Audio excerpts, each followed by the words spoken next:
História eclesiástica. Eusébio de Cesareia. Audros sétimo capítulo 1. Perversidade de Galo e Décio. O reinado de Décio não perdurou 2 anos inteiros e ele, com seus filhos, logo foi executado. Sucede-lhe Galo. Nessa ocasião, morre Orígenes, tendo completado seu 69º ano. Ora, Dionísio, ao escrever a Irmamão, declara a respeito de Galo o seguinte: mas nem Galo reconheceu a maldade de Décio, nem tomou precauções ante o mal que o havia derrubado, mas tropeçou na mesma pedra que estava diante de seus olhos. Estando próspero seu reinado e os negócios de acordo com seus desejos, expulsou os homens santos que intercediam junto de Deus sua incolumidade e pela paz. Em consequência, com eles expulsou também as orações proferidas em seu favor. Isto, relativamente a Galo. Capítulo 2. Bispos de Roma sob esses imperadores na cidade de Roma. Tendo Cornélio exercido uns 3 anos o episcopado, Lúcio foi escolhido para seu sucessor.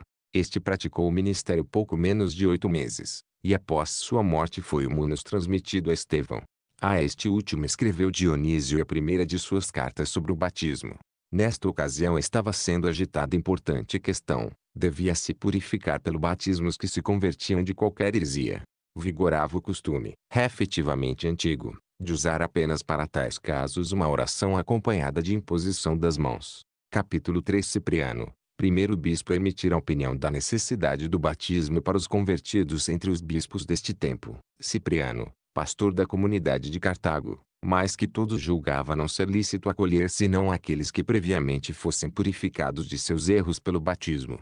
Mas Estevão, pensando que não se devia introduzir inovações fora da tradição em vigor desde os primórdios, ficou intensamente irritado contra ele. Capítulo 4. Quantas cartas escreveu Dionísio acerca desta questão? Dionísio, portanto, depois de extensamente se entender com ele sobre o assunto carta, mostrou-lhe finalmente que, uma vez terminada a perseguição, as igrejas em toda parte rejeitaram as novidades de novato e recuperaram a paz entre si. Escreve o seguinte: capítulo 5. Paz após a perseguição. 1. Levo a teu conhecimento, irmão, que as igrejas do Oriente e outras ainda mais distantes, outrora divididas, acham-se agora unidas. Os bispos toda parte têm iguais sentimentos e alegram-se em extremo com a paz alcançada contra toda expectativa. Demetriano em Antioquia, Teoctisto em Cesareia, Mazabanes em Aélia, Marina em Tiro, pois Alexandre já morreu, Heliodoro em Laodiceia, onde Telemidro faleceu, Heleno em Tarso e todas as igrejas da Cilícia, Firmiliano em toda a Capadócia. Menciono nominalmente apenas os bispos mais célebres, a fim de não prolongar a carta e não causar tédio com muitas palavras. 2. A Síria inteira e a Arábia, que socorrestes em todas as circunstâncias e as quais acabais de escrever, a Mesopotâmia, o Ponto, a Bitínia, numa palavra, todos em toda parte, alegram-se pela concórdia e caridade fraterna, glorificando a Deus. 3. São palavras de Dionísio. Tendo Estevão exercido o ministério durante 2 anos, sucedeu-lhe Sisto. Dionísio, ao escrever-lhe segunda carta sobre o batismo, expõe o parecer e a sentença de Estevão e também dos demais bispos. Sobre Estevão diz o seguinte: 4. Ora, anteriormente ele havia escrito a respeito de Heleno, de Firmiliano e de todos os bispos da Cilícia e da Capadócia, e sem dúvida também dos bispos da Galácia e de todos os povos circunvizinhos, que não estaria mais em comunhão com eles, pelo único motivo, dizia, de rebatizarem os hereges. 5. Pondera a importância da questão. Na realidade havia, sobre este assunto, decisões tomadas nas maiores assembleias de bispos, conforme soube, os recém-vindos das heresias, previamente catequizados, eram rebatizados e purificados da mancha do antigo e impuro fermento. E a respeito de todas essas questões, escrevi rogando com instância. 6.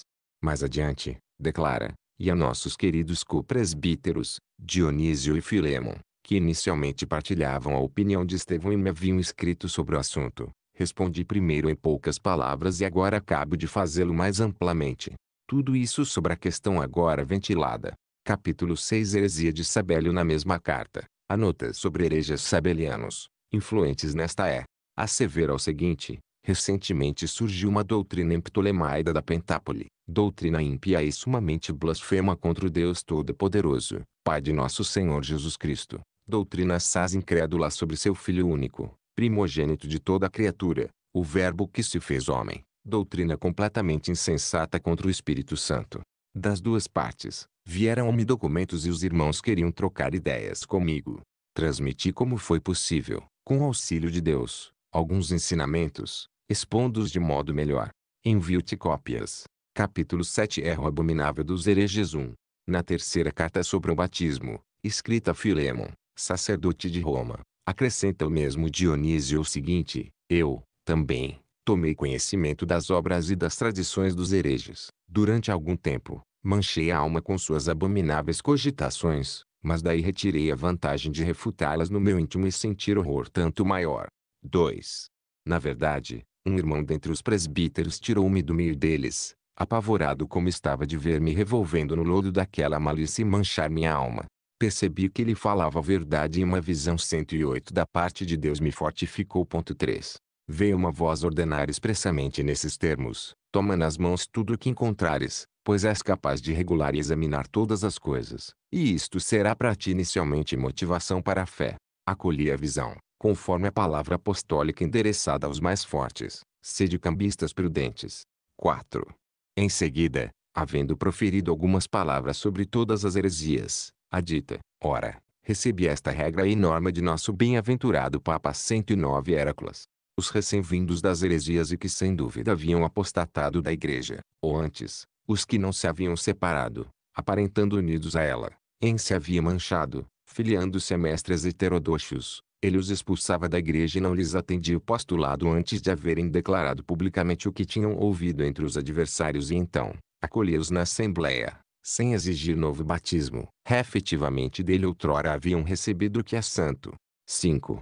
De novo, depois de ter largamente desenvolvido o problema, acrescenta, soube ainda que não foi só agora e apenas pelos bispos da África que este uso foi introduzido, mas bem antes, no tempo dos nossos predecessores, nas igrejas mais numerosas e nos sínodos dos irmãos em Icônio, Sínade e vários outros lugares, foi adotada essa medida. Não ouso opor-me a tal decisão e lançá-los em disputas e rivalidades, pois diz a Escritura, não deslocarás as fronteiras do teu vizinho, colocadas pelos antepassados. 6. A quarta de suas cartas sobre o batismo foi escrita a Dionísio de Roma, então revestido do sacerdócio que, pouco depois, tornou-se bispo dos fiéis desta igreja. Nesta carta, percebe-se que Dionísio de Alexandria atesta ser ele eloquente e admirável. Mais adiante, relembrando o caso de Novato, emprega essas expressões. Capítulo 8 Heterodoxia de Novato temos, de fato, razão de detestar Novaciano, que dividiu a igreja e arrastou certos irmãos às impiedades e blasfêmias, introduzindo um ensinamento muito ímpio acerca de Deus, e acusando falsamente nosso tão bondoso Senhor Jesus Cristo, de ser impiedoso. Além disso, suprimiu o santo batismo, provocou confusão na fé e na profissão que o precedem, e expulsou inteiramente o Espírito Santo dos que o haviam recebido, mesmo quando ainda havia esperança de sua permanência neles, ou de sua volta. 110 Capítulo 9 Batismo ímpio dos hereges 1. A quinta de suas cartas foi escrita ao bispo de Roma, Sisto. Faz muitas declarações contra os hereges e expõe os eventos de sua nos seguintes termos: de fato, irmão, tenho verdadeiramente necessidade de teu conselho, de perguntar qual o teu parecer uma vez que tal questão foi-me apresentada e tenho receio de me enganar. 2. Havia, efetivamente, entre os irmãos reunidos, um homem considerado fiel desde muito antes de minha sagração, e acredito que até mesmo antes da instalação do bem-aventurado Heracles, participava das reuniões e, estando perto dos batizandos, escutava as perguntas e as respostas. Ele se aproximou de mim chorando, lamentando-se caindo a meus pés, declarava e jurava que o batismo que recebera entre os hereges não era este, nada de comum tinham entre si, mas era cheio de impiedades e blasfêmias.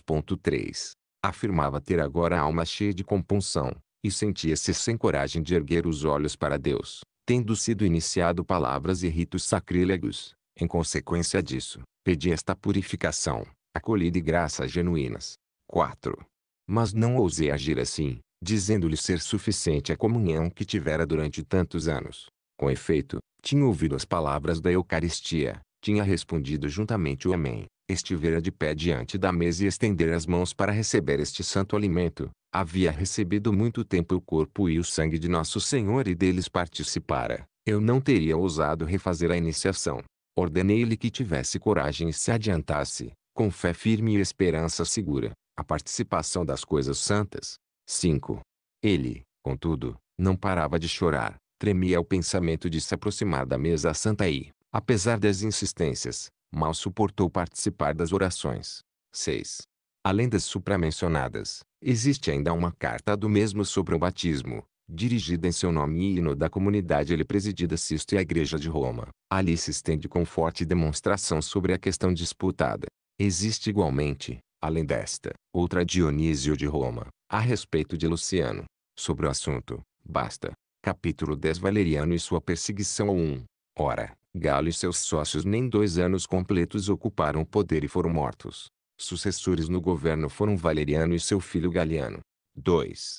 Ainda Dionísio narra sobre o assunto ao que se depreende da carta a Hermamão, na qual deste modo se exprime: isto foi revelado de modo semelhante a João, foi-lhe dado uma boca para proferir palavras insolentes e blasfêmias, e também poder para agir durante 42 meses. 3. Mas há 2 atitudes que causam pasmo em Valeriano. Principalmente considere-se a atitude primitiva, como era amável e benévolo para com os servos de Deus. Efetivamente, nenhum dos imperadores precedentes fora tão bem disposto e acolhedor para com eles. Até mesmo os imperadores de que se dizia terem abertamente se tornado cristãos não os atendiam com a intimidade e amizade manifestas que Valeriano inicialmente demonstrou, pois a sua corte se enchia de homens piedosos e era uma igreja de Deus. 4. Mas seu mestre, chefe das sinagogas dos magos do Egito, persuadiu-o a se desembaraçar deles. Empenhou-se, de um lado, em matar e perseguir os homens inóculos e santos, quais adversários e obstáculos a seus encantamentos inteiramente infames e abomináveis. De fato, eles são e eram capazes, sua presença, seu olhar e até mesmo apenas com o sopro e o som da voz, de arruinar os artifícios dos demônios malignos. Do outro lado, aconselhou-o a realizar iniciações impuras, práticas criminosas de feitiçaria, cerimônias religiosas reprovadas pela divindade, degolar crianças infelizes, sacrificar filhos de pais miseráveis, rasgar as entranhas dos recém-nascidos, cortar e retalhar criaturas de Deus, como se isso pudesse tornar feliz alguém. 5. Ainda acrescenta as seguintes palavras, belas, efetivamente, as ofertas de ação de graças de Macriano, no intuito de obter o cobiçado império. Ele, que anteriormente era denominado Procurador-Geral do Imperador, nada calculou de razoável e de geral, mas tombou segundo a maldição profética, aí dos profetas insensatos, que andam segundo o seu próprio espírito e nada a veem. 6. Com efeito, nem entendeu a providência universal, nem teve temor do julgamento daquele que é antes de tudo, em tudo e acima de tudo. Deste modo tornou-se inimigo da Igreja Universal, estranho e alheio à misericórdia de Deus, afastado o mais possível da própria salvação, e assim realizou o significado de seu nome próprio. 7. Após outras notas, diz ainda, ora, Valeriano ele induzido a tomar essas medidas, viu-se entregue aos insultos e zombarias, segundo a palavra de Isaías, todos eles escolheram os seus próprios caminhos, sua alma se deleitou nas suas abominações. Também eu zombarei deles e trarei sobre eles aquilo de que tem pavor causa de seus pecados. 8. Macriano, apesar de absolutamente indigno, tinha a mania de obter o império. Como não podia revestir as insígnias imperiais ser estropiado, colocou à frente seus 2 filhos, onerados dos pecados paternos. Evidentemente realizou-se neles a profecia feita a Deus, vingo a iniquidade dos pais nos filhos até a 3ª e a 4ª geração daqueles que me odeiam. 9. Seus próprios maus desejos irrealizáveis, incutiu-os na mente dos filhos, imprimindo neles a malignidade e o ódio a Deus. Sobre Valeriano tal é a descrição de Dionísio. Capítulo 11 Acontecimentos atinentes a Dionísio 1. Quanto à perseguição que soprou violentamente sobre esse príncipe, e o próprio Dionísio suportou, em companhia de outros, causa da piedade para com o Deus do universo, revelam-no as próprias palavras dirigidas a Germano, um dos bispos seus contemporâneos, que tentava difamá-lo. Explana o seguinte: 2. Incorro no perigo de incidir realmente em grande loucura e insensatez, constrangido pela necessidade de expor o admirável plano de Deus para conosco. Mas, uma vez que diz a Escritura, é bom manter oculto o segredo do rei, é justo revelar as obras de Deus e enfrentarei o ataque de Germano. 3. Não fui sozinho à presença de Emiliano, mas estava acompanhado do co-presbítero, Máximo, e dos diáconos, Fausto, Eusébio, Queremão, Igualmente entrou conosco um dos irmãos de Roma, que se achava presente. 4. Emiliano não me disse logo em primeiro lugar, não faças reuniões, pois, em sua opinião, era ocioso e secundário, mas foi diretamente ao fim. Não disse, portanto, que não reunisse a outros, mas que deixássemos, nós mesmos, de ser cristãos. Ordenou que desistíssemos, julgando que, se eu mudasse de opinião, os outros também me seguiriam. 5. Respondi, brevemente a propósito, ser preciso obedecer antes a Deus que aos homens, e diante dele prestei testemunho de que eu adorava o único Deus que existe e nenhum outro, não mudaria no modo de pensar e jamais desistiria de ser cristão. Então, ele nos ordenou que nos retirássemos para uma aldeia contígua ao deserto, chamada Quepro. 6. Mas ouvi as próprias palavras de ambos os lados, conforme constam das atas, tendo mandado entrar Dionísio, Fausto, Máximo, Marcelo e Queremão. Emiliano, na qualidade de governador, disse: Informei-vos oralmente acerca da generosidade de nossos senhores para convosco. 7. De fato, eles vos ofereceram a possibilidade de escapar se quiserdes voltar ao que é segundo a natureza, adorar os deuses protetores do império e consequentemente esquecer os costumes contrários a esta mesma natureza. Que dizeis diante de tudo isto? Espero, portanto, que não sereis ingratos a seus sentimentos humanitários, visto que vos exortam a praticar o que é melhor. 8. Dionísio replicou, nem todos adoram todos os deuses, mas cada qual adora aqueles nos quais acredita. Nós, portanto, veneramos e adoramos o Deus único, Criador do universo, o mesmo que concedeu o império aos amados de Deus, Valeriano e Galiano Augustus, e é a ele que rezamos incessantemente pelo império, a fim de permanecer inabalável. 111. 9. Emiliano, na qualidade de governador, lhes disse: Ora, se ele é Deus, quem vos impede de adorá-lo juntamente com os deuses segundo a natureza? Pois recebestes ordem de venerar os deuses, deuses que todos reconhecem. Dionísio respondeu: Nós não adoramos a nenhum outro. 10. Emiliano, na qualidade de governador, falou-lhes: Vejo que sois simultaneamente ingratos e insensíveis à benevolência de nossos augustos. Em consequência disso, não ficareis nesta cidade, mas sereis enviados às partes da Líbia, ao lugar denominado Quepro. Escolhi este lugar, obedecendo ao mandamento de nossos augustos.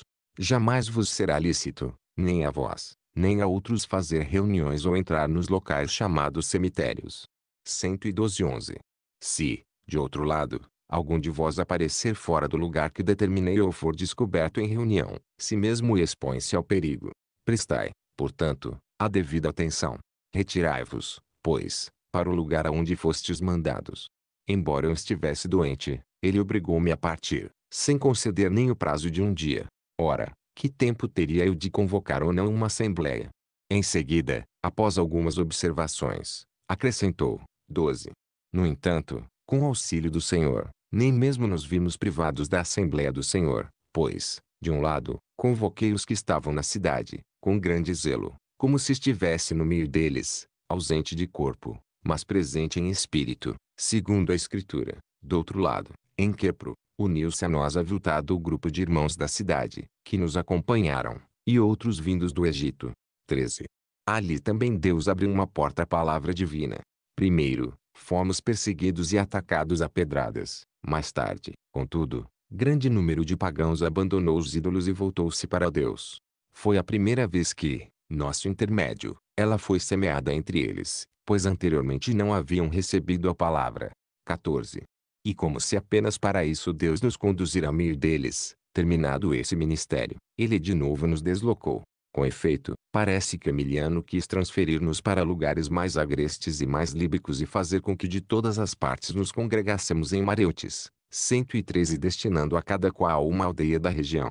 Quanto a nós, preferiu que ficássemos pela estrada, como se devêssemos ser os primeiros a ser detidos.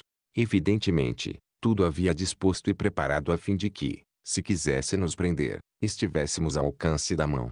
15. Mas, ao receber ordem de partir para Quepro, eu ignorava onde se situava o lugar, pois mal ouvira anteriormente tal nome. Entretanto, parti com coragem e sem perturbar-me. Ao ser, anunciado que devia trocar pela região de Colution, os presentes sabem quais foram as minhas disposições. Vou acusar-me a mim mesmo.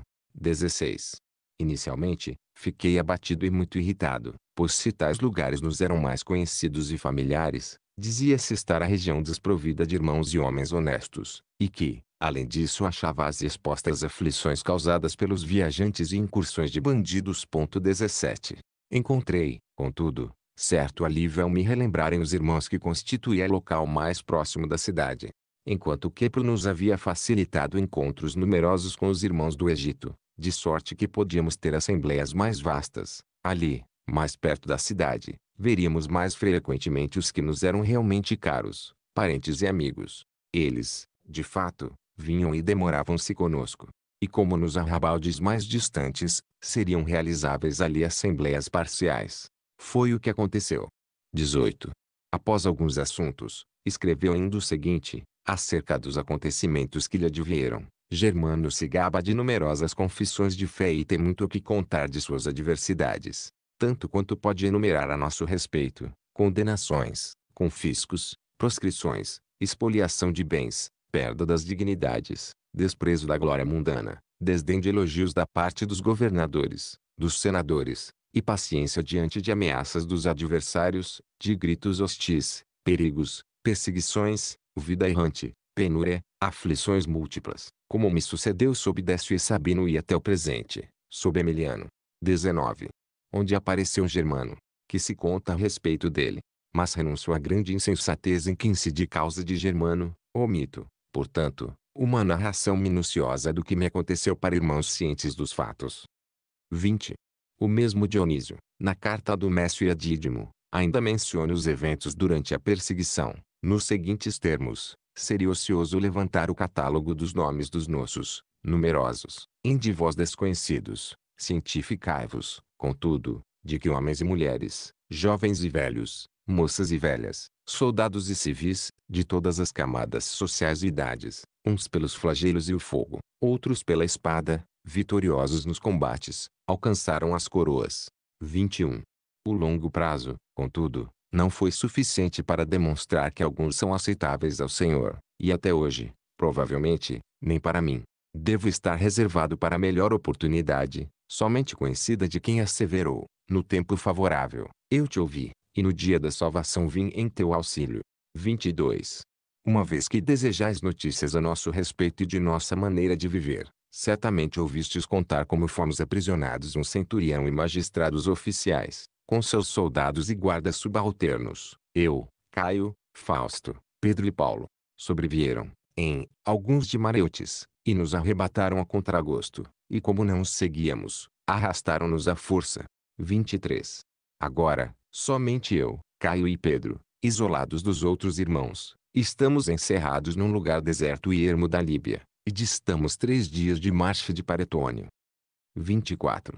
E um pouco mais adiante, acrescenta, na cidade acham-se escondidos sacerdotes que ocultamente visitam os irmãos, Máximo, Dioscório, Demétrio, Lúcio, mas os mais conhecidos no mundo, Faustino e Áquila, estão errantes pelo Egito. Os diáconos, sobreviventes dentre os que morreram na epidemia, são Fausto, Eusébio e Querimar.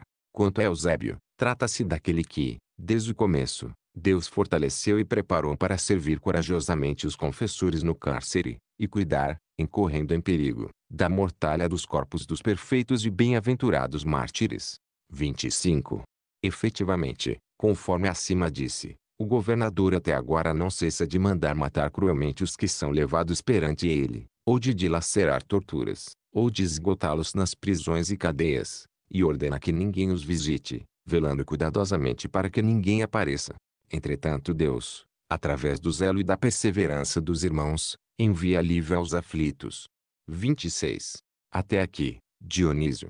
É bom saber que Eusébio, a quem Dionísio denomina diácono, foi nomeado um pouco mais tarde bispo de Laodiceia na Síria. Máximo, que ele diz ser então presbítero, recebe, em seguida ao próprio Dionísio, humanos entre os irmãos de Alexandria, Fausto, que, nesta oportunidade, se destacou com ele pela confissão, subsistiu até a perseguição de nossa velho e repleto de dias, mas agora foi decapitado e consumou a vida pelo martírio.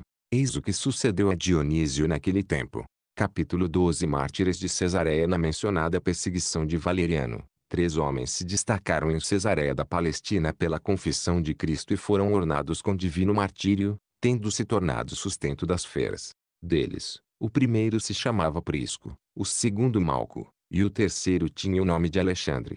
Conta-se que moravam no campo e primeiro incriminaram-se a si mesmos de negligência e descuido, fazerem pouco caso da recompensa, distribuída pelas circunstâncias aos inflamados de desejos celestes e não arrebatarem a coroa do martírio.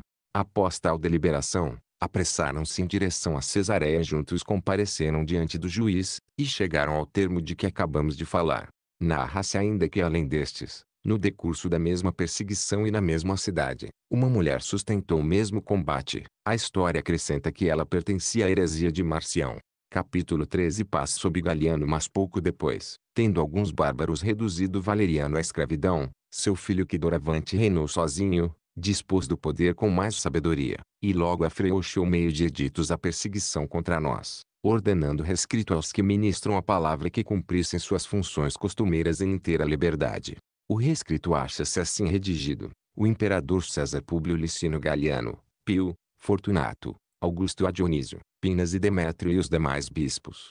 Ordenei que se difundisse através do mundo toda a beneficência de meus dons, de sorte que se desocupassem os lugares de culto e em consequência também vós pudesseis aproveitar tranquilamente o mandamento de meu rescrito, sem que ninguém vos inquietasse. Há muito já vos concedi o que, à medida do possível, é recuperável. 114. Isso Aurélio Quirino, o preposto aos negócios supremos, fará com que se observe a ordem que emiti. Foi aqui transcrita esta disposição, traduzida do latim para maior clareza. Possuímos do mesmo imperador dirigido a outros bispos outro mandamento, que permite retomarem posse dos lugares chamados cemitérios. Capítulo 14. Bispos mais em evidência nesta ocasião, Sisto dirigia ainda a igreja de Roma, em seguida Fábio, Demetriano dirigiu a de Antioquia, Firmiliano, a de Cesareia na Capadócia. Além disso, Gregório e seu irmão Atenodoro, discípulos de Orígenes, dirigiam as igrejas do Ponto. Em Cesareia da Palestina, após a morte de Teoctisto, Dono recebeu o episcopado, tendo este último falecido pouco depois. Teotecno, contemporâneo nosso, sucedeu-lhe.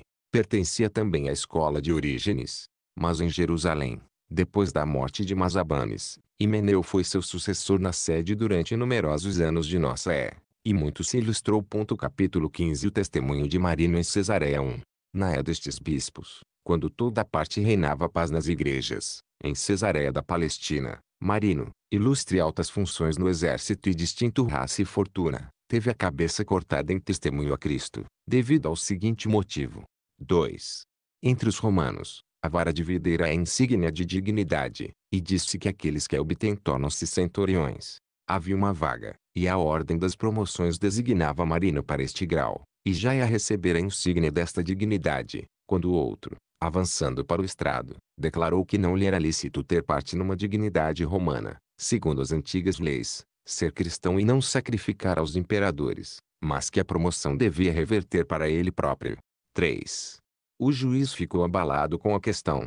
Primeiro perguntou a Marino qual a sua crença. Depois, ao vê-lo confessar com perseverança que era cristão, deu-lhe prazo de 3 horas para refletir. 4. Enquanto ele estava fora do tribunal, Teotecno, bispo do lugar, tomou-o à parte, chamou-o para uma conversa e, segurando pela mão, levou-o à igreja. Uma vez lá dentro, ficou de pé junto dele diante do santuário, e tendo levantado um pouco sua clâmide, mostrou-lhe a espada no flanco. Simultaneamente apresentou-lhe o livro dos divinos evangelhos que trouxe e ordenou-lhe que entre os dois escolhesse o que correspondia à sua fé.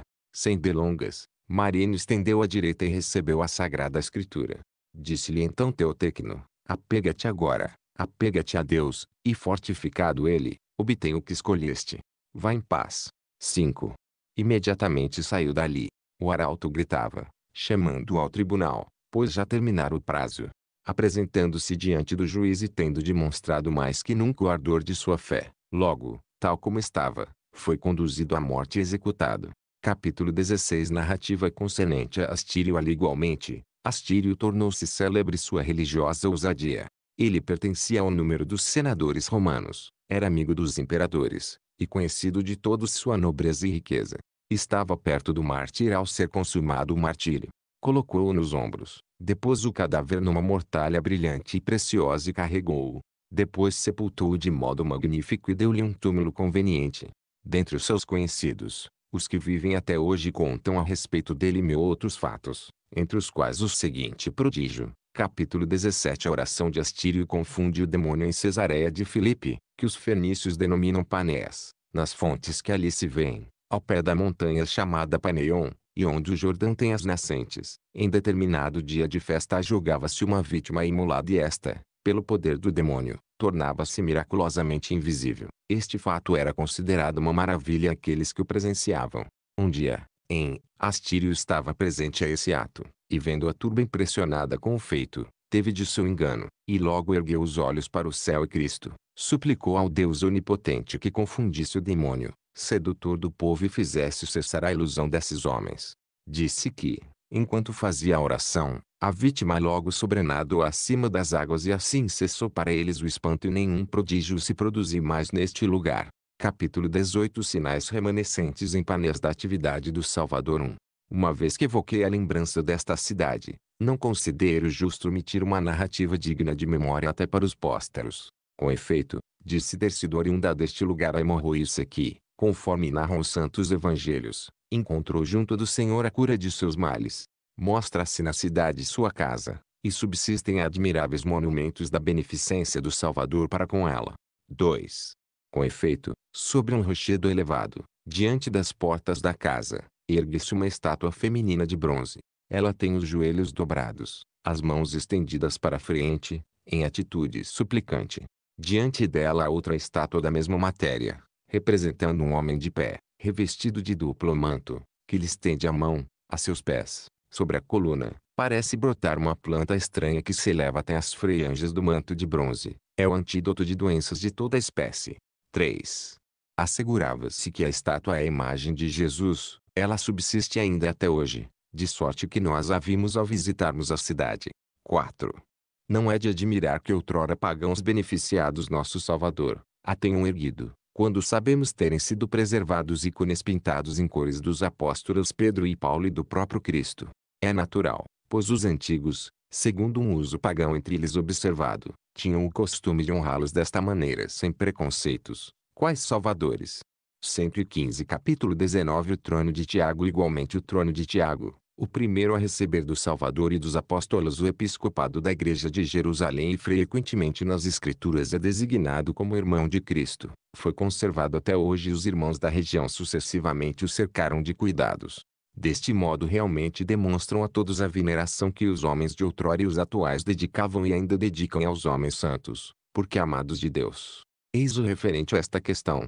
Capítulo 20. Cartas hortativas de Dionísio. Dionísio, além das cartas supramencionadas, redigiu ainda naquele tempo as cartas hortativas, que chegaram até nós e exprime-se solenemente acerca da festa de Páscoa. Uma delas é endereçada a Flávio, outra a Domécio e a Dídimo. Na última, propõe como cânon um ciclo de 8 anos e declara ser conveniente celebrar a festa de Páscoa só depois do equinócio da primavera. Além disso, escreveu aos co-presbíteros de Alexandria, e ainda diversos correspondentes durante a perseguição. Capítulo 21. Eventos em Alexandria 1. Mal a paz se restabelecera, ele voltou a Alexandria, mas novamente rebentaram uma revolução e uma guerra, tornando-se-lhe impossível exercer o munus episcopal relativamente a todos os irmãos da cidade, divididos como estavam entre um e outro partido da rebelião. Mais uma vez, ocasião da festa de Páscoa, como se estivesse exilado, da própria cidade de Alexandria dirigiu-lhes uma carta. 2. Depois disso, escreveu também outra carta hortativa, a Herax, bispo dos egípcios, onde menciona a rebelião dos alexandrinos naqueles dias.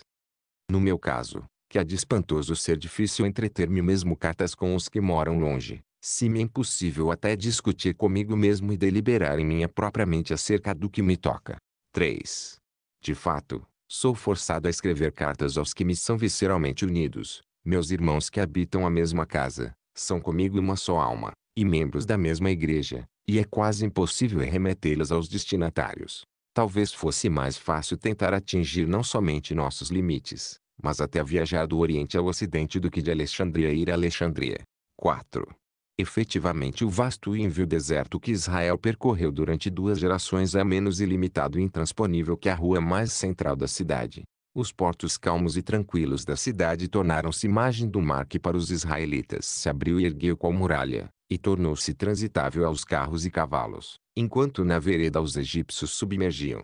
Frequentemente se mostraram semelhantes ao Mar Vermelho, em consequência dos assassinatos ali cometidos. 5. O rio que atravessa a cidade apareceu mais seco que o deserto sem água, é mais árido que aquele em cuja travessa Israel sofria sede tão intensa que Moisés clamou Deus, qual sozinho realiza prodígios, e fez brotar de rochedo escarpado água para beber. 6. A água transbordou de tal forma que inundou a região circunvizinha, as estradas e os campos, ameaçando causar um dilúvio semelhante ao sobrevindo no tempo de Noé. Sempre flui manchada de sangue dos morticínios e afogamentos, assim como, no tempo de Moisés, transformou-se para Faraó em sangue e exalava cheiro fétido. 7. Haveria outra água para servir de ablução à água que tudo purifica. O oceano vasto e imenso se derramaria sobre este mar amargo para purificá-lo. Ou se o grande rio que sai do Éden fizesse desembocar os 4 braços em que se divide apenas no curso do Geom, poderia purgar o sangue impuro. 8. Ou tornar-se-ia puro o ar poluído pelas exalações infectas vindas de toda parte, pois os vapores da terra, os ventos do mar, as brisas dos rios, as emanações dos portos exalam tal odor que o orvalho é a podridão dos cadáveres que se decompõem nos elementos básicos. 9. Ademais, causa admiração e interrogação qual a origem das pestes contínuas, donde as doenças incuráveis, donde as infecções de toda espécie, donde a mortalidade múltipla e variada dos homens. Que nossa grande cidade não comporta mais, contando-se das criancinhas até velhos avançados em anos, tantos habitantes quantos outrora sustentava de velhos de meia idade, conforme se dizia. Mas os de 40 a 70 anos eram de tal forma mais numerosos que este número agora não é atingido pelos que são inscritos e matriculados para a distribuição pública de víveres, 116 cuja idade oscila entre 14 e 80 anos. Os de aparência mais jovem de certo modo tomaram o aspecto dos que outrora eram os mais velhos. 10. E assim, ninguém estremece, ao ver o gênero humano diminuir na terra e esgotar-se incessantemente, porquanto seu geral desaparecimento aumenta e torna-se cada vez mais próximo. Capítulo 22. A epidemia que ali se alastrou. Depois disso, tendo a peste substituído a guerra, na proximidade da festa, Dionísio novamente se entretém carta com os irmãos, denotando os sofrimentos da epidemia nestes termos. 2. O presente pode não parecer aos demais homens um tempo de festa. Não é, de fato, para eles, nem o que celebramos, nem outro qualquer. Não me refiro aos tristes, mas até aos que talvez estivessem especialmente repletos de alegria. Agora, na verdade, é só lamentação, todos enlutados. Os gemidos ressoam na cidade calçada a quantidade de defuntos e dos que morrem diariamente. 3. Na verdade, conforme está escrito sobre os primogênitos dos egípcios, agora ainda, levantou-se grande clamor, pois não havia casa onde não houvesse um morto, e aprove-se a Deus que fosse um só. De fato, numerosas e terríveis foram as tribulações precedentes. 4. Primeiramente, fomos expulsos da cidade os únicos perseguidos, ameaçados de morte todos. Mesmo assim celebramos a festa. Cada lugar de aflição tornou-se lugar de solenidade. Campo, deserto, nau, hospedaria e prisão. Os mártires consumados celebraram a mais brilhante das festas, tomando parte na ceia celeste. 5. Depois disso, sobrevieram a guerra e a peste, que padecemos em comum com os pagãos, mas sozinhos suportamos os maus tratos que nos infligiram, e ainda participamos do que eles faziam uns aos outros e do que sofriam. No entanto, mais uma vez alegramo-nos com a paz de Cristo, somente a nós outorgada. 6.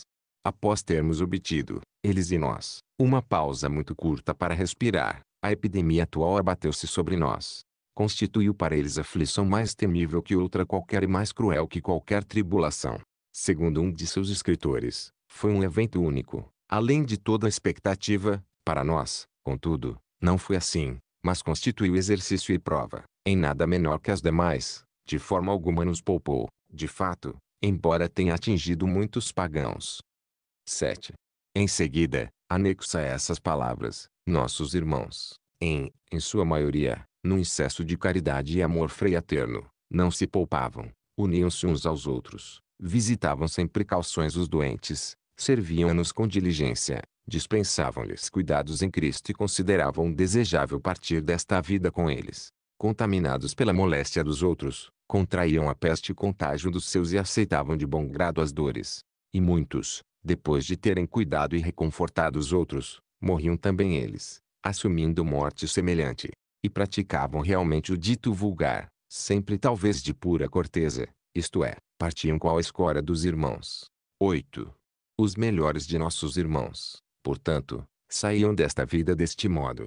Eram sacerdotes, diáconos, leigos, dignos de grande louvor, pois tal morte, consequência de grande piedade e fé robusta, em nada desmerecia do martírio. 9. Recebiam os corpos dos santos com as mãos estendidas e estreitavam-nos no peito, purificavam-lhes os olhos e fechavam-lhes a boca, carregavam-nos nos ombros e sepultavam-nos, pegavam-nos, abraçavam-nos, revestiam-nos, depois de lavá-los, e pouco depois, recebiam os mesmos cuidados. Sempre os sobreviventes continuavam a obra de seus predecessores. 10. O comportamento dos pagãos era inteiramente oposto. Expulsavam os que começavam a adoecer, fugiam dos seus mais queridos, jogavam nas ruas homens semivivos, rejeitavam cadáveres insepultos, fugiam da transmissão e do contato da morte, mas era difícil evitá-la, mesmo aqueles que empregavam todos os meios. 11. Depois desta carta, restabelecida a paz na cidade, Dionísio enviou ainda aos irmãos do Egito uma carta na festa da Páscoa, e além desta, compôs ainda outras. Atribui-se-lhe uma carta sobre o sábado e outra sobre o exercício. 12. Ainda a carta, entreteve-se com Hermamão e os irmãos do Egito, e narra muitos outros fatos relativos à crueldade de Décio e seus sucessores. Menciona também a paz sob Galeno. Capítulo 23. Reinado de Galeno 1. Nada melhor do que ouvir a narrativa destes fatos. Este, portanto, depois de ter traído um dos imperadores e feito guerra a outro, logo com toda a sua raça desapareceu de forma radical.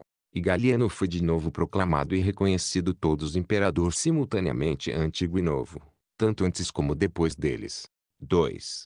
Efetivamente, segundo o dito do profeta Isaías, as primeiras coisas já se realizaram, agora surgem outras novas. Assim como uma nuvem de passagem sob os raios do sol, um instante obscurece e cobre de sombra o sol, aparece em lugar dele, mas depois passa, ou dissolve-se em chuva enquanto o sol reaparece e novamente surge. Assim Macriano, que avançara e quase tomara a dignidade imperial de Galeno, não existe mais, porque nada era, este ao contrário permanece tal qual era.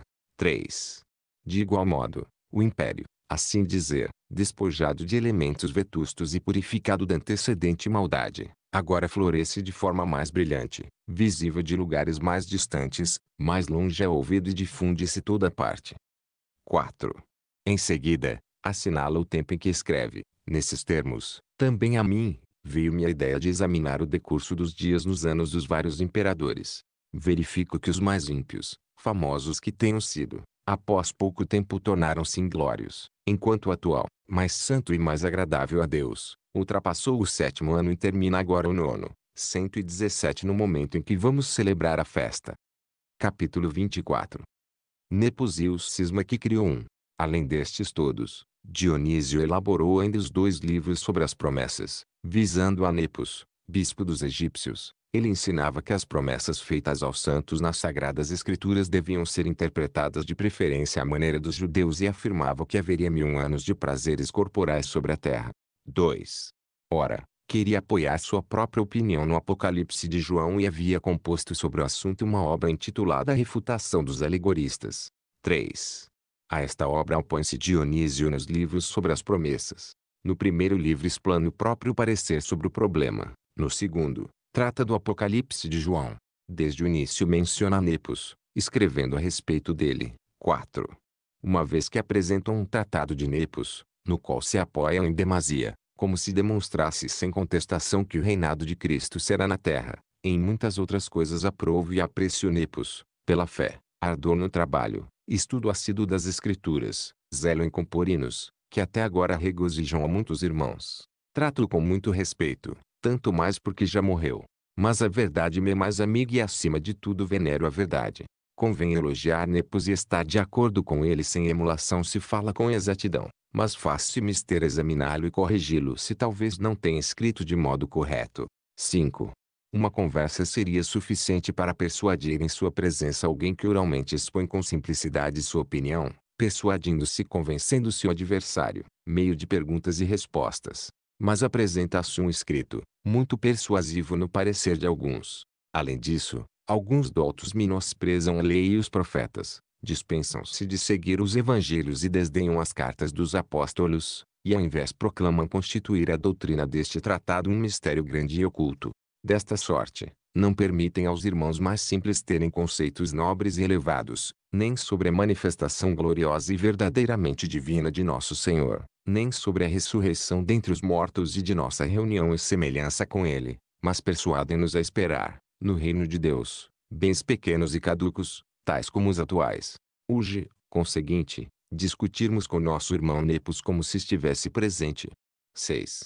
Depois de outras observações, acrescenta, ao me encontrar em Arsinoé, onde, conforme é de teu conhecimento, esta opinião há muito se espalhou, de sorte a causar cismos e apostasias de igrejas inteiras, convoquei os sacerdotes e os mestres dos irmãos que moram nas aldeias, e em presença de irmãos que o desejaram, propus examinar em público a obra. 7. E eles trouxeram-me o livro, qual arma e muralha inexpugnável. Sentei-me junto deles 3 dias consecutivos, da manhã à tarde, tentando corrigir o escrito. 8. Então, admirei muito o equilíbrio, o amor pela verdade, a facilidade de acompanhar o raciocínio, a inteligência dos irmãos, de tal sorte que propunhamos ordenado e moderadamente as questões, as dificuldades, o acordo.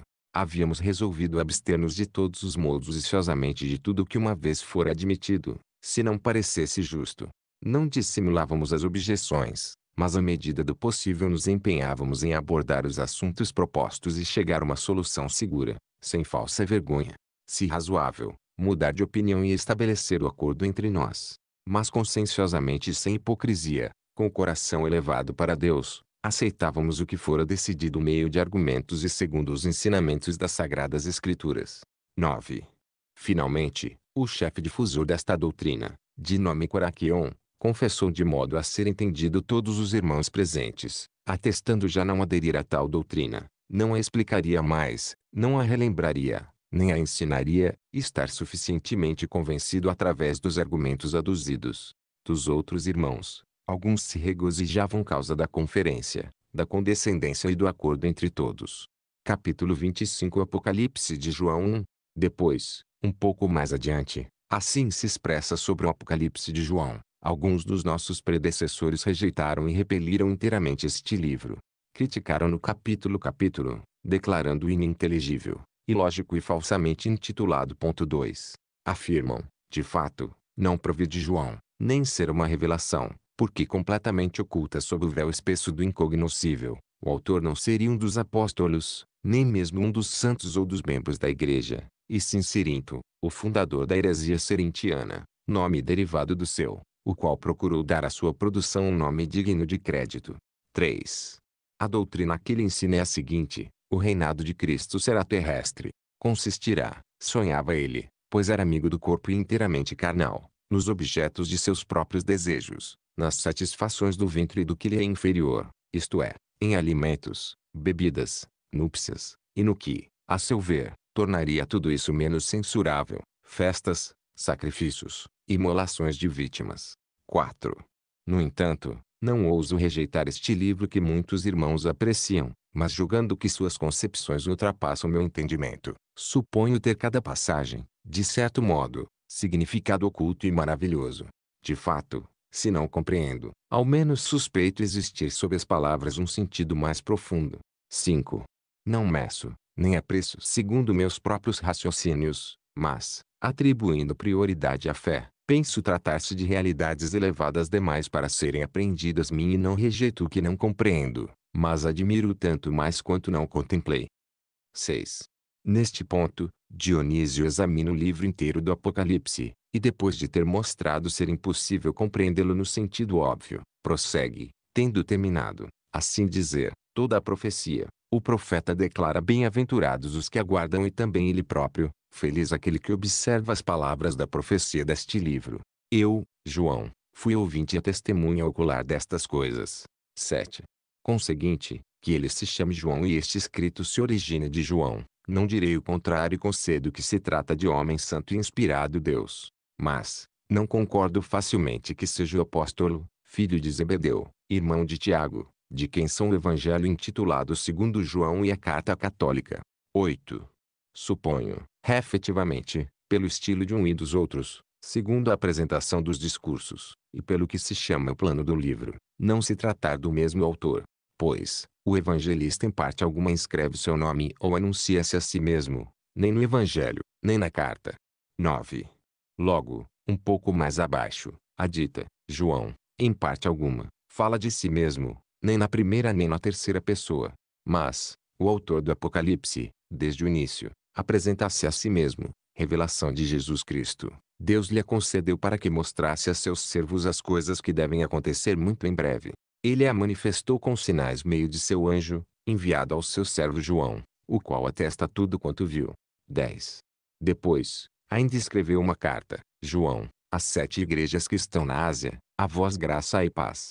O evangelista, contudo, não inscreve seu nome no cabeçalho da carta católica, mas começa simplesmente pelo próprio mistério da revelação divina, o que era desde o princípio, o que ouvimos, o que vimos com nossos olhos. Na verdade, foi acerca desta revelação que o Senhor proclamou ao bem-aventurado Pedro, nesses termos: Bem-aventurado és tu, Simão, filho de Jonas, porque não foi carne ou sangue que te revelaram isto, e sim o meu Pai que está nos céus. 11. Igualmente, na segunda carta e na terceira, atribuídas a João, embora curtas, João não se identificou pelo nome, mas escreveu de forma anônima, o presbítero. Este, ao invés, após ter se nomeado uma vez, não julgou suficiente prosseguir a narração, mas repete: Eu, João, vosso irmão e companheiro na tribulação, na realeza e na perseverança em Jesus, encontrava-me na ilha de Patmos, causa da palavra de Deus e do testemunho de Jesus. Mais uma vez no final, diz o seguinte: Feliz aquele que observa as palavras da profecia deste livro. Eu, João, fui ouvinte e testemunha ocular destas coisas. 12. Consequentemente, deve-se acreditar quando ele declara que foi João que escreveu estas coisas. Mas não está claro quem é ele. Efetivamente, ele não diz, como várias vezes no Evangelho, ser o discípulo amado do Senhor, nem ter reclinado sobre seu peito, nem ser o irmão de Tiago, nem ter sido testemunha ocular e auricular do Senhor. 13. Teria, portanto, declarado algo do que foi assinalado se tivesse querido manifestar-se claramente, mas nada disso diz, enquanto se declara nosso irmão, nosso companheiro, testemunha de Jesus, e feliz ter visto e ouvido as revelações. 14. Julgo que existem muitos homônimos de João, o apóstolo, que, amor e admiração para com ele, animados do desejo de serem amados de maneira semelhante pelo Senhor, procuraram usar o mesmo nome que ele, assim como, entre os filhos dos fiéis, encontram-se frequentemente os nomes de Paulo e Pedro. 15. Há, portanto, ainda outro João nos Atos dos Apóstolos, com o sobrenome de Marcos, que Barnabé e Paulo tomaram consigo e do qual diz ainda a Escritura, tinham consigo, como auxiliar, João. Se é este que escreveu o Apocalipse, não é muito claro, pois não está escrito que tenha ido com eles à Ásia, mas, de Pafos, onde embarcaram, Paulo e os seus companheiros alcançaram Perge, na Panfilha. João, deixou-os para voltar a Jerusalém. 16. Penso ser o autor outro, dentre os que estavam na Ásia, porque se conta que há em Éfeso 2 túmulos, um e outro ditos de João. 17. Pelos pensamentos, o vocabulário e o estilo, é provável ter sido outro autor do Evangelho. 18. O Evangelho e a carta concordam, de fato, entre si começam de igual maneira. Um diz, no princípio era o Verbo, o outro, o que era desde o princípio. Um diz, e o Verbo se fez carne, e habitou entre nós, e nós vimos a sua glória como a glória do unigênito do Pai. O outro diz quase as mesmas coisas, o que ouvimos, o que vimos com nossos olhos, o que contemplamos e nossas mãos apalparam do Verbo da vida, porque a vida manifestou-se. 19. De fato, assim ele inicia a fim de atacar, conforme demonstra em seguida, os que afirmam que o Senhor não veio na carne. Este motivo acrescenta com todo cuidado: nós a vimos e lhe damos testemunho, e vos anunciamos esta vida eterna que estava voltada para o Pai e que nos apareceu. O que vimos e ouvimos vô-lo anunciamos. 20. Ele é coerente e não se afasta dos fins propostos. Prossegue sempre meio de temas idênticos e mesmas expressões, das quais citamos brevemente algumas. 21. Além disso, o leitor cuidadoso encontrará nas duas obras numerosas menções da vida, da luz que expulsa as trevas. São constantemente citadas a verdade, a graça, a alegria, a carne e o sangue do Senhor, o juízo e a remissão dos pecados, o amor de Deus mandamento do amor mútuo, a obrigação de guardar todos os mandamentos, a acusação do mundo, do diabo, do anticristo, a promessa do Espírito Santo, a filiação divina, a fé que é continuamente exigida de nós, o Pai e o Filho, toda parte. E geralmente, para os que observam as características, é fácil verificar que um único e mesmo colorido se encontra no Evangelho e na carta.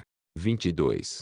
Muito diferente e distinto desses livros é o Apocalipse. Não se coaduna com nenhum deles, nem deles se avizinha. Quase não tem, assim dizer, uma sílaba em comum. 23. A carta não contém citação alguma nem lembrança do Apocalipse, nem da carta. No entanto, Paulo, nas suas cartas, relembra algo de suas revelações, que não descreveu em particular. 24. Ainda é possível avaliar pelo estilo a diferença do Evangelho e da carta relativamente ao Apocalipse. 25. Efetivamente, de um lado, essas obras não só empregam um grego impecável, mas têm forma eloquente quanto às expressões, os raciocínios, a composição, e longe estão de usar termo bárbaro ou solecismo ou até idiotismo. Seu autor possuía, com efeito, ao que parece, ambos os dons, dos quais o havia gratificado o Senhor, o do conhecimento e o da expressão. 26. Relativamente ao autor do Apocalipse, não nego que tenha tido revelações e tenha recebido conhecimento e a profecia. Entretanto, verifico que seu dialeto e sua linguagem não são de grego castiço, e que emprega idiotismos bárbaros e vezes até solecismos. Creio ser desnecessário enumerá-los agora. 27. Pois não o digo zombeteiramente, mas apenas para mostrar a diferença entre esses escritos. Capítulo 26. Cartas de Dionísio 1. Além desses, contam-se ainda muitas outras cartas de Dionísio, tais as exaradas contra Sabélio 118 a Amon, bispo da igreja de Bernice, e a dirigida a Telésforo, outra a Eufrenor, e novamente a Amon e Euporos. Compós sobre o mesmo assunto 4 outros escritos que endereça seu homônimo, Dionísio de Roma. 2. Ademais, há entre nós grande número de cartas suas e também extensos escritos em forma epistolar, tais os livros sobre a natureza, dedicados a seu filho Timóteo, e os sobre as tentações, ainda Eufrenor. 3. Além destas obras, numa carta a Basílides, bispo das comunidades da Pentápole, assevera ter feito um comentário do começo do Eclesiastes, e ainda deixou-nos diversas cartas. Eis o que escreveu Dionísio. Agora, em seguida a estas narrativas, queremos também transmitir aos pósteros a história de nossa geração. Capítulo 27. Paulo de Samosata e sua heresia 1. Assisto, que presidira 11 anos a igreja de Roma, sucedeu Dionísio, homônimo do bispo de Alexandria. Nessa tendo Demetriano partido desta vida em Antioquia, Paulo de Samosata 119 recebeu o episcopado. 2. Ele tinha a respeito de Cristo ideias humilhantes e triviais, contrárias à doutrina da igreja, como se ele fora natureza homem comum. Dionísio de Alexandria, chamado a tomar parte num concílio, escusou-se velhice e fraqueza corporal, mas expôs carta seu próprio parecer sobre a questão. Os outros pastores das igrejas, pressurosos, dirigiram-se para Antioquia e ali se reuniram, vindos de várias partes a fim de opor-se àquele flagelo do rebanho de Cristo. Capítulo 28. Bispos ilustres então reconhecidos 1. Os mais notáveis dentre eles eram Firmiliano, bispo de Cesareia na Capadócia, os irmãos Gregório e Atenodoro, pastores das comunidades do Ponto, igualmente Heleno, da comunidade de Tarso, Nicomas de Icônio, ainda Himeneu, da igreja de Jerusalém, Teotecno, da igreja de Cesareia, vizinha de Jerusalém, além de Máximo, que dirigia também de modo excelente os irmãos de Bostra, e não seria difícil enumerar muitos outros que pelo mesmo motivo se haviam congregado na cidade mencionada mais acima, juntamente com sacerdotes e diáconos. Contudo, os mais célebres dentre eles eram os acima citados. 2. Reunidos, portanto, em várias e frequentes ocasiões, nas assembleias foram ventilados argumentos e questões. Os partidários de Paulo de Samosata esforçavam-se esconder ainda e dissimular os pontos heterodoxos. Os outros, ao invés, empregavam todo o zelo em desmascarar e pôr em evidência a heresia e a blasfêmia contra Cristo. 3. Nesses dias, morreu Dionísio, no 12º ano do reinado de Galieno, após haver presidido como bispo de Alexandria 17 anos, sucedeu-lhe Máximo. 4. Depois de Galieno ter exercido o poder durante 15 anos completos, Cláudio tornou-se seu sucessor. Terminado o 2º ano, o principado passou a Aureliano. Capítulo 29. Paulo, convencido de erro, é excomungado. Nesta tendo-se reunido um último concílio com o maior número possível de bispos, o chefe da heresia de Antioquia foi plenamente desmascarado e todos evidentemente inculpado de heterodoxia. Foi excomungado da Igreja Católica espalhada sob o céu. 2. Quem melhor o convenceu de dissimulação, após ter examinado suas teorias, foi Malquião, aliás homem eloquente, sofista em Antioquia, presidente do ensino de retórica nas escolas helênicas, além de honrado com o presbiterato na comunidade desta cidade causa da pureza extraordinária de sua fé em Cristo.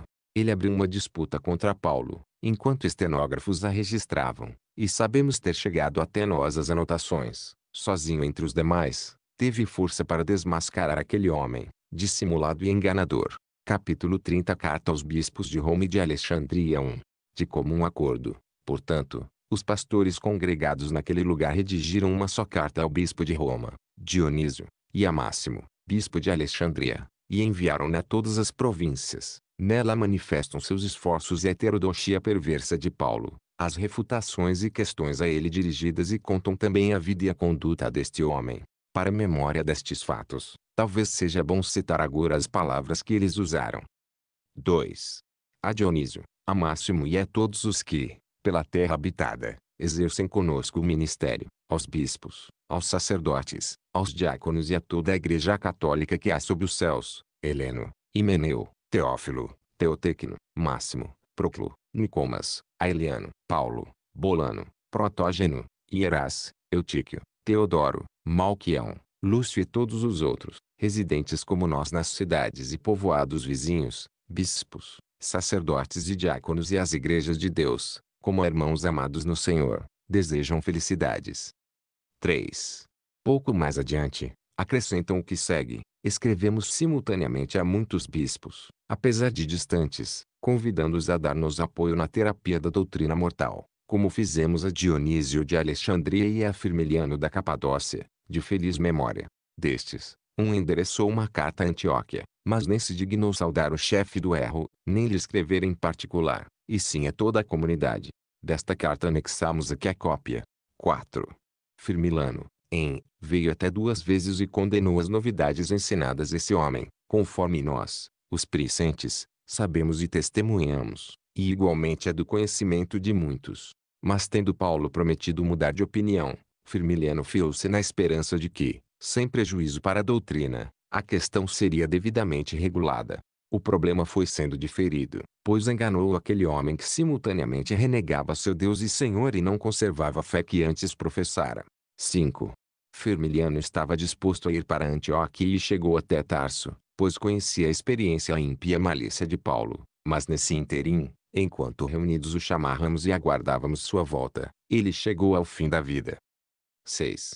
Mais adiante ainda, eles descrevem nesses termos a vida e a conduta de Paulo, visto que, afastando-se da regra da fé, passou a ensinamentos mentirosos e espúrios. Não nos cabe julgar as ações de quem já se acha fora da igreja.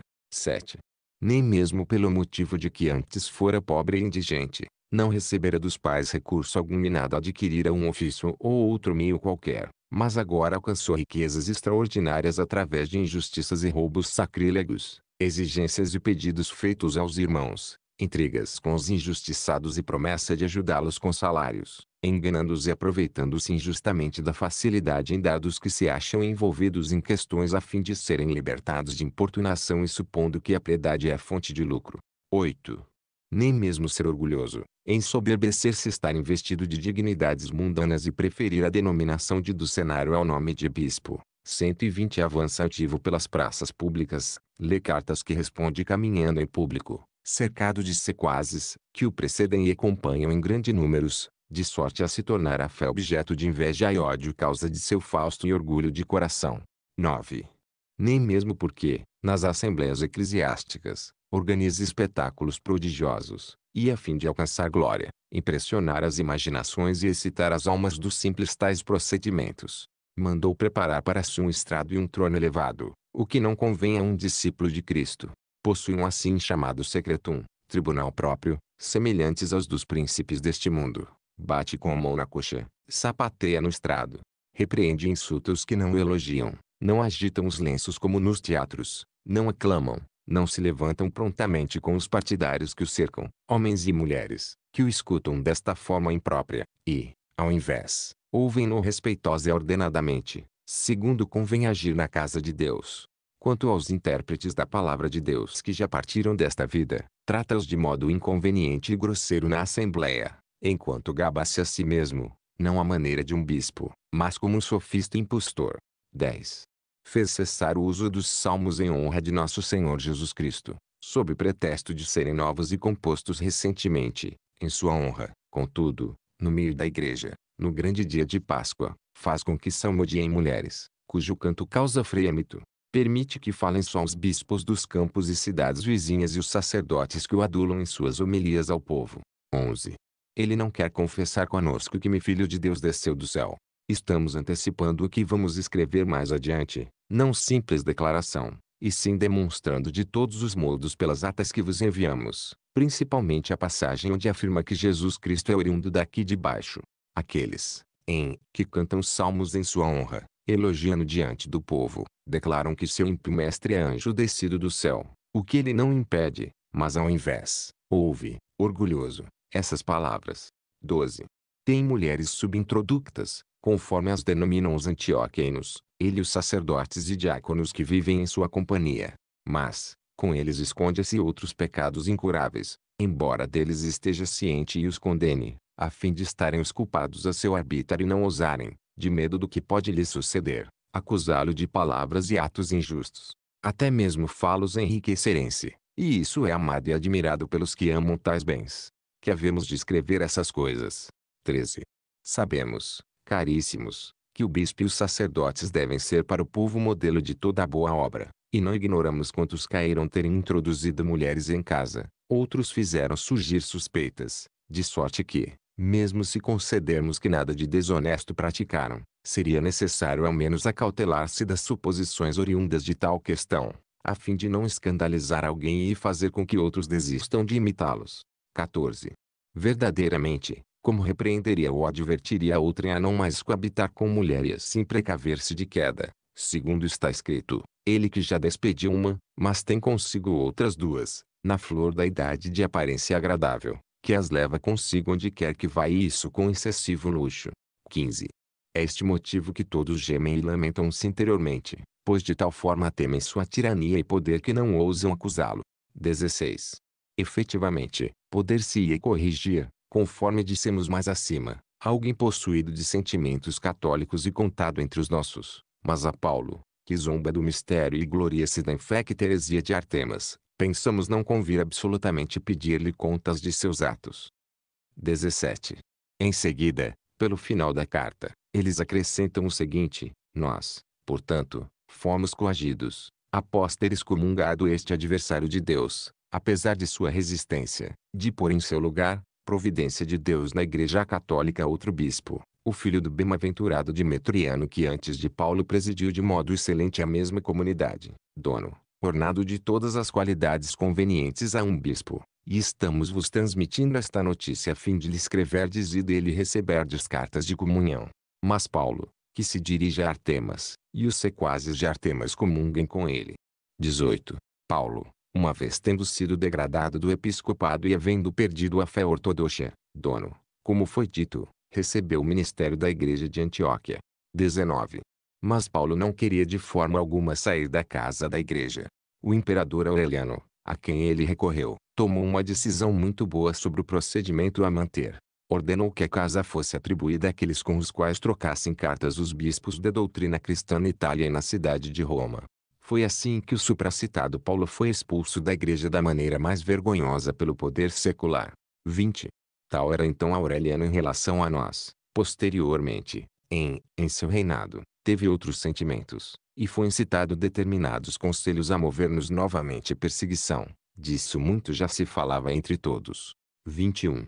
Estava a ponto de tomar a decisão, e assim dizer, quase assinou os editos contra nós, quando a justiça divina o atingiu e reteve-o de certo modo pelo braço, para apartá-lo desta tentativa, dando a ver claramente a todos que não haveria mais facilidade para os príncipes deste mundo de agir contra as igrejas de Cristo, a menos que a mão que nos protege o permitisse, juízo divino e celeste, na ocasião que julgasse melhor, a fim de nos instruir e corrigir. 22. Em todo caso, Aureliano reinou 6 anos e Probo sucedeu-lhe. Este último imperou mais ou menos durante igual período e teve sucessores Caro e seus filhos, Carino e Numeriano, os quais, sua vez, não tendo permanecido 3 anos inteiros, a autoridade imperial passou para Diocleciano e os seus sócios. Sob seu reinado adveio a perseguição presente, assim como a destruição contemporânea das igrejas.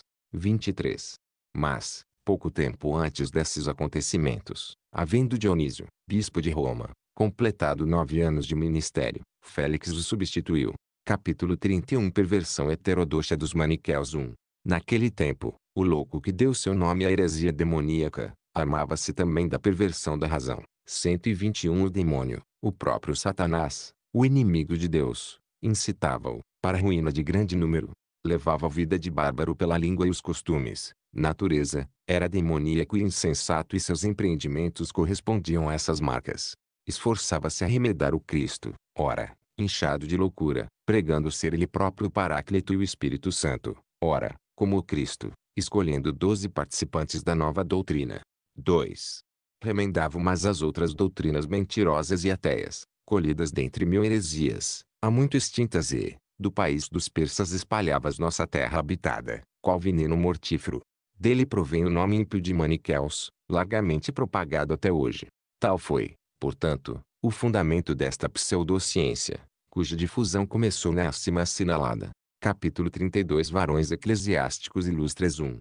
Nesta ocasião, Félix, depois de presidir a igreja de Roma durante 5 anos, teve Eutiquiano sucessor, que não sobreviveu mais de 10 meses e deixou o cargo a Caio, nosso coetâneo. Após este último presidir cerca de 15 anos a igreja, foi escolhido para sucessor Marcelino, o qual foi arrebatado pela perseguição. 2. Nesta depois de Dono, Timeu dirigiu o episcopado em Antioquia, teve sucessor nosso coetâneo Cirilo. Sob este último, conhecemos Doroteu, homem eloquente, honrado do sacerdócio em Antioquia. Amigo assíduo das coisas divinas, exercitou-se na língua hebraica, de sorte a ler com sabedoria as próprias escrituras hebraicas. 3. Não era estranho aos conhecimentos mais liberais e à propedêutica dos gregos. Do outro lado, era fisicamente eunuco de nascença, e devido a esta particularidade extraordinária, gozava da confiança do imperador, que o promoveu à administração da tinturaria de púrpura em Tiro. 4. Ouvimos-lo explicar com ponderação as escrituras na igreja. Depois de Cirilo, Tirano recebeu o episcopado na comunidade de Antioquia. Sob seu governo, o ataque às igrejas atingiu o mais alto grau. 5. Depois de Sócrates, a comunidade de Laodiceia foi dirigida a Eusébio, originário da cidade de Alexandria. A causa de sua mudança de residência foi a questão acerca de Paulo. Isso, ele passou pela Síria e foi impedido de voltar a seu país pelo povo dessa região, zeloso pelas coisas divinas. Foi assim um modelo amável de religião entre nossos coetâneos, como se torna óbvio pelas palavras de Dionísio mais acima citadas. 6. Seu sucessor foi Anatólio, de acordo com o provérbio, ambos excelentes, um após outro. Ele também era de origem alexandrina. Causa de sua eloquência e sua formação na filosofia grega, ocupava as primeiras fileiras entre os homens mais conceituados de nossa era. Havia, de fato, feito estudo aprofundado da aritmética, da geometria, da astronomia, das ciências, quer sejam dialéticas, quer físicas e das disciplinas retóricas. Isso, refere-se ter sido ele julgado digno seus concidadãos de estabelecer em Alexandria a escola da filosofia de Aristóteles. 122:7. Dele conta-se uma série de fatos maravilhosos, durante o cerco do Bruxium em Alexandria, pois no ofício foi honrado todos com o privilégio de escol. A modo de comprovação, mencionarei apenas um fato. 8. Narra-se que tendo faltado trigo aos sitiados, de sorte que já a fome era mais insuportável que os inimigos de fora, Estando presente aquele de quem falamos, ele tomou as seguintes providências. Uma parte do povo da cidade combatia com o exército romano e em consequência, não estava sitiado. Eusébio, que ainda lá estava, antes de partir para a Síria, encontrava-se entre os não sitiados e possuía grande reputação e nome ilustre até junto do general romano. Anatólio, pois, através de um mensageiro, informou sobre os sitiados, enfraquecidos pela fome em consequência do cerco. 9. Eusébio, diante dessa notícia, pediu ao general romano, como grande favor, obtivessem salvo-condutos que espontaneamente passassem para seu lado, tendo obtido a realização de seu pedido, pôs Anatólio a par disto. Este, logo que recebeu a promessa, reuniu o senado dos alexandrinos e primeiro propôs que todos estendessem a mão em sinal de amizade aos romanos, e quando os viu furiosos causa destas palavras, disse, ao menos, não penso que é vez de me contradizer se vos aconselhar que permitam sair para fora das portas e ir para onde quiserem os que são em demasia aqui e que não nos são úteis de forma alguma, velhas, crianças, velhos, que, então, os conservamos inutilmente conosco, apenas para morrer, que esgotaremos de fome os doentes enfraquecidos corporalmente, quando precisamos nutrir os homens e os jovens e economizar o trigo necessário aos que são indispensáveis à guarda da cidade. 10. Com tais raciocínios, persuadiu o Senado, e levantado-se em primeiro lugar, votou um decreto de mandar sair da cidade todos os que não fossem úteis ao exército, homens ou mulheres, porque não haveria mesmo esperança de salvação para os que ficassem e permanecessem inutilmente na cidade, pois seriam consumidos pela fome. 11. Todos os outros membros do Senado aqueceram ao decreto. Pouco faltou para que lhe salvasse todos os sitiados. Cuidou de que se afastassem primeiro os que pertenciam à igreja, depois os outros que estavam na cidade, qualquer que fosse sua idade, não somente os visados pelo decreto, mas, oportunamente, milhares de outros que, secretamente disfarçados com vestes femininas, saíam das portas, à noite, graças à previdência de Anatólio e precipitavam-se para o lado do exército romano. Lá, Eusébio os recebia, qual pai e médico, e como estavam em más condições causa do longo cerco, reconfortava-os com todas as providências e cuidados. 12.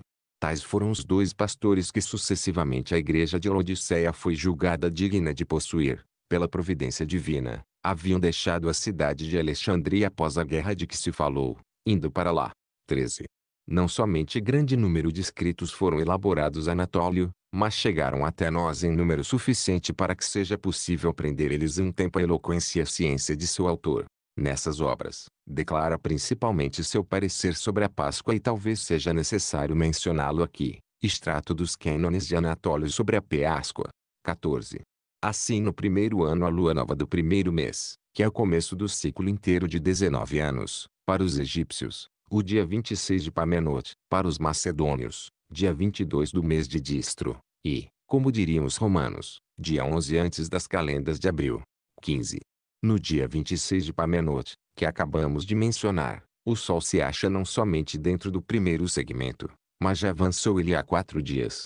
Este segmento, que se costuma chamar o primeiro 12º, o equinócio, o começo dos meses, o início do ciclo, o ponto de partida do curso dos planetas, quanto ao precedente ao último dos meses, o 12º segmento, o último 12º, o fim da revolução dos planetas. Isso dizemos que se enganam redonda e extraordinariamente os que colocam este segmento no primeiro mês e aí marcam o 14º dia para Páscoa. 16. Este cálculo não é nosso, mas era conhecido pelos judeus outrora, mesmo antes de Cristo e observado com o maior cuidado. É possível depreendê-lo pelo que diz Filon, Josefo, Museu, e não somente eles, mas outros ainda mais antigos, os 2 agatóbulos, denominados os mestres de Aristóbulo, o Grande. Este, que foi do número dos 70, tradutores das escrituras sagradas e divinas dos hebreus para Ptolomeu Filadelfo e para seu pai, deixou também livros exegéticos da lei de Moisés a estes mesmos reis. 17. Estes autores, ao resolverem questões relativas ao Êxodo, dizem que todos devem igualmente oferecer os sacrifícios da Páscoa após o equinócio da primavera, no meio do primeiro mês. Tal acontece ao atravessar o Sol primeiro segmento da eclíptica ou, como alguns dentre eles o denominam, o círculo do zodíaco. Mas Aristóbulo acrescenta ser necessário para a festa dos sacrifícios da Páscoa que não somente o Sol, mas também a lua travesse o segmento equinocial.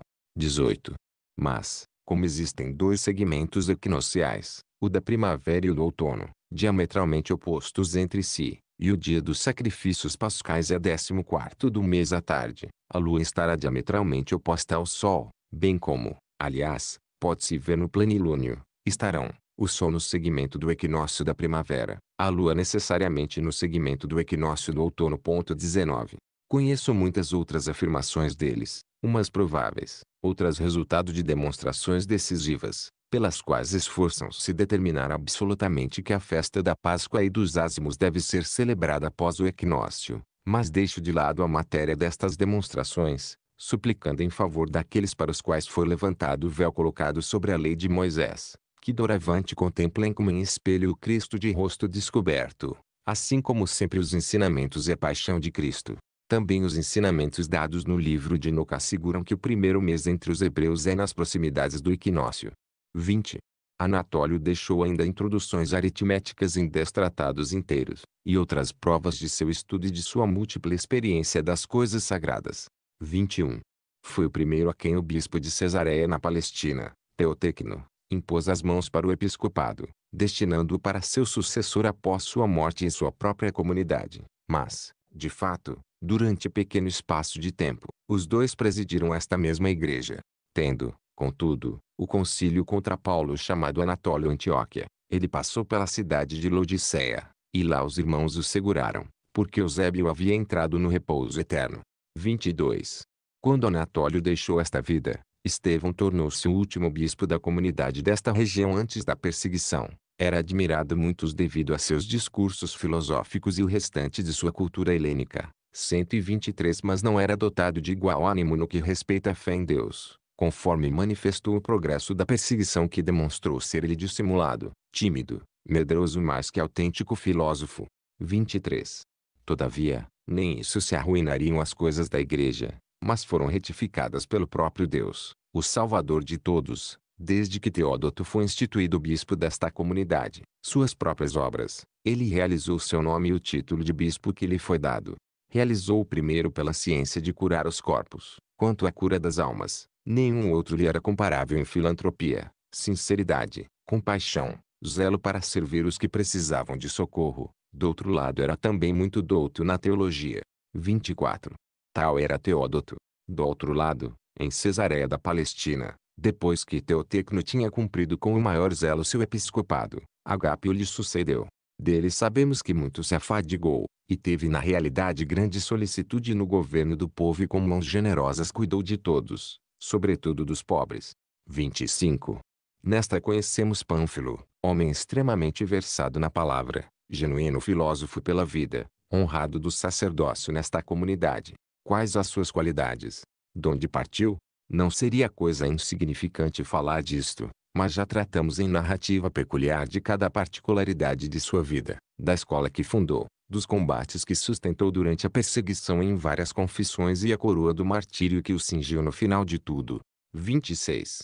Na verdade, ele era que o mais admirável de todos. Sabemos, contudo, que, principalmente entre nossos contemporâneos, houve homens de grandeza rara, entre os sacerdotes de Alexandria, Piério e Melécio, bispo das igrejas do Ponto.